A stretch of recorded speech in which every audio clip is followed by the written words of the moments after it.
हमारे गढ़वाल में पूजा पाठ में सबसे ज़्यादा इस्तेमाल किया जाने वाला यही अनाज है जो है जौ। रात की बज चुकी है 7 और मैं खा रही हूँ मिठाई।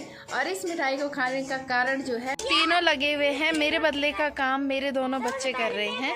तो नानी भी लगी हुई है और दोनों बच्चे भी लगे हुए हैं साथ में। तो मैं भी लग जाती हूँ इनके साथ ये कूटने पे जौ। तो सबसे पहले आप सभी को मेरा प्यार भरा नमस्कार। कैसे हैं आप सब लोग? होप आप सब लोग फाइन होंगे, स्वस्थ होंगे, मस्त होंगे और मेरी तरह अपने अपने कामों में व्यस्त होंगे। तो स्वागत करती हूं मैं आपका उत्तराखंड देवभूमि के केदार घाटी के एक सुंदर से गांव खीमठ से। और मेरे ब्लॉग की स्टार्टिंग हो रही है सुबह 9:30 बजे से। आज आए हैं हम अपने बंजूड़ वाले खेत में, क्योंकि यहाँ पे बोई हुई है जौ की फसल। और जौ की फसल की कटाई का सीजन भी शुरू हो गया है, क्योंकि अब इसके बाद यहाँ बोया जाएगा साटी मतलब चावल। तो अभी आधा खेत तो हमने काट दिया है, अभी आधा खेत अभी बचा हुआ है। तो इसको काटने में भी थोड़ा टाइम लग जाएगा। तो मैं और मम्मी जी आए हैं साथ में, घास भी निकालना है और जो भी काटना है। तो फटाफट से निपटाते हैं हम अपना ये वाला काम।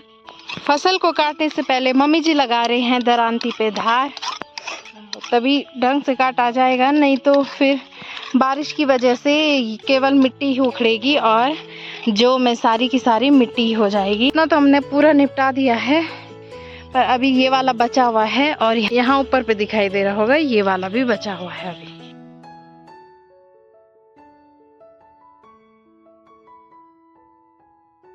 तो धूप भी बहुत तेज लग गई है और निकाल दिया है हमने घास भी, और साथ ही साथ वहाँ उधर पे मैंने भारा भी लगा के रख दिया है जौ का।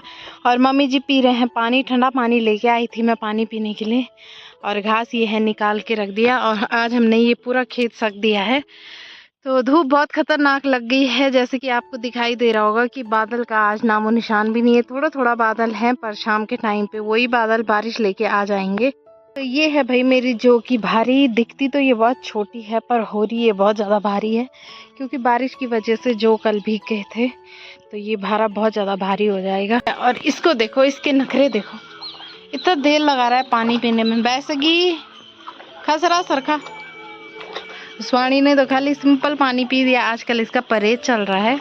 अब ये गौ माता होने वाली है, अब इसका बच्चा होगा सीधे जनवरी के टाइम पे।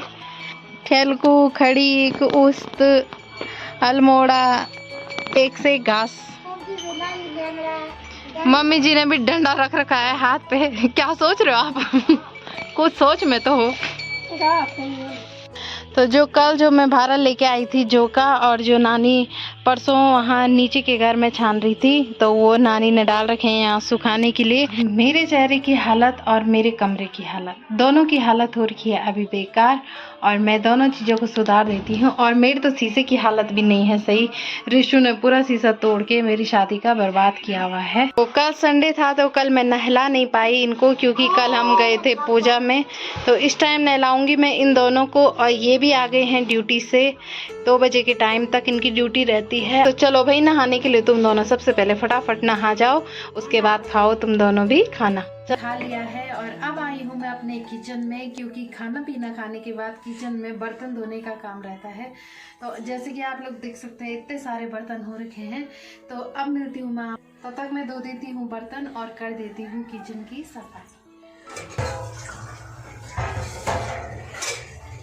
शाम के बज रहे हैं 6 और नानी लगी है कूटने पे जौ, क्योंकि जो सूख गए हैं। मैं भी अभी आई हूँ, तो मैं भी थोड़ा मदद कर देती हूँ नानी के साथ। एक्चुअली नानी मेरे साथ मदद कर रही है, क्योंकि ये काम मेरा है। तीनों लगे हुए हैं, मेरे बदले का काम मेरे दोनों बच्चे कर रहे हैं। अभी मैं आई हूँ यहाँ छत पे जौ कूटने के लिए, क्योंकि नानी लगी हुई थी। नानी चले गई है नीचे, जो मैं भारा लेके आई थी उनको छानने के लिए।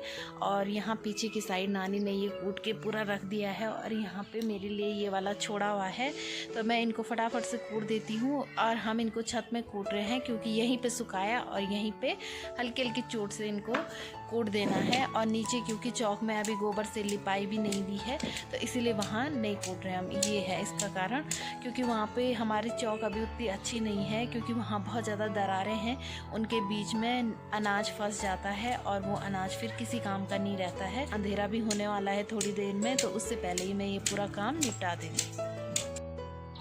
तो ये जो मैंने कूट दिए हैं और इनमें से निकले हैं ऐसे जौ के दाने। इनमें फाइबर और विटामिन प्रचुर मात्रा में उपलब्ध रहता है और जिससे कि पाचन और हार्ट से रिलेटेड जो भी बीमारियां हैं वो ठीक होती हैं। तो हम लोग तो इसका इस्तेमाल गाय के पींडा बनाने के लिए भी करते हैं और साथ में इसका सत्तू भी बनाया जाता है, जो कि इसको भूनने के बाद, इसको बारीक पीसने के बाद मिक्सी में इसको पानी के साथ मिला के खाया भी जाता है, जो कि बहुत ज़्यादा स्वादिष्ट होता है। इस पे बहुत ज़्यादा बड़े बड़े कीस हैं जो कि कपड़ों पे चिपक रहे हैं, तो बहुत ही ज़्यादा चुभ रहे हैं बदन पे। आज मैं इन्हें बड़ा बड़ा कूट के तिरपाल से ढक दूंगी, फिर कल सुखाएंगे और उसके बाद फिर से कूटेंगे इनको। हमारे गढ़वाल में पूजा पाठ में सबसे ज़्यादा इस्तेमाल किया जाने वाला यही अनाज है जो है जौ। मेहनत तो इस फसल में बहुत ज़्यादा है, पर मेहनत का फल मीठा होता है। जब हम इनको कूट देंगे ढंग से तो उसके बाद हम खाएंगे इनका सत्तू।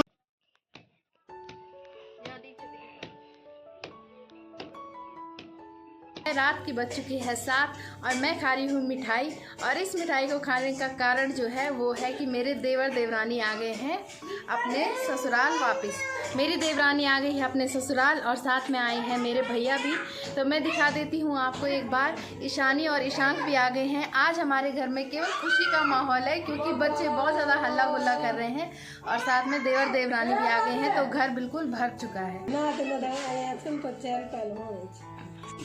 तो ये है मेरे भैया। भैया प्रणाम, कैसे हो? बढ़िया। भैया को सबसे पहले मैं दूंगी बधाई क्योंकि भैया की हुई है सगाई। धन्यवाद। तो भैया बधाई हो आपको। भाभी से कब मिलाओगे शादी में? अब शादी करो फटाफट, ठीक है? ये है मेरी देवरानी, आ गई, हाई कर दे। ये है कुलदीप। कैसे लग रहा भाई घर वापिस आके? घर आ गए हो तुम? प्रणाम करो, सबसे पहले प्रणाम करो मुझे। प्रणाम करो, प्रणाम कर, प्रणाम करो। ईशानी भी आ गई, ईशानी अपने मामा के पास। तो भैया कैसे लग रहा है आपको हमारे यहाँ के? एकदम बढ़िया। बढ़िया लग रहा है। चलो ठीक है भैया, एंजॉय करो। भाई 10 दिन बाद आई है ये। इतने दिनों बाद क्यों आई? जल्दी क्यों नहीं आई? तो अच्छा लग रहा था। यहाँ नहीं लगता? अच्छा यहाँ भी लगता है। चलो कोई बात नहीं, मायके भी रहना ही है। कैसा लग रहा है मायके से इतने दिन बाद आने के बाद? तो इतने दिनों के बाद आने में कैसा लग रहा है?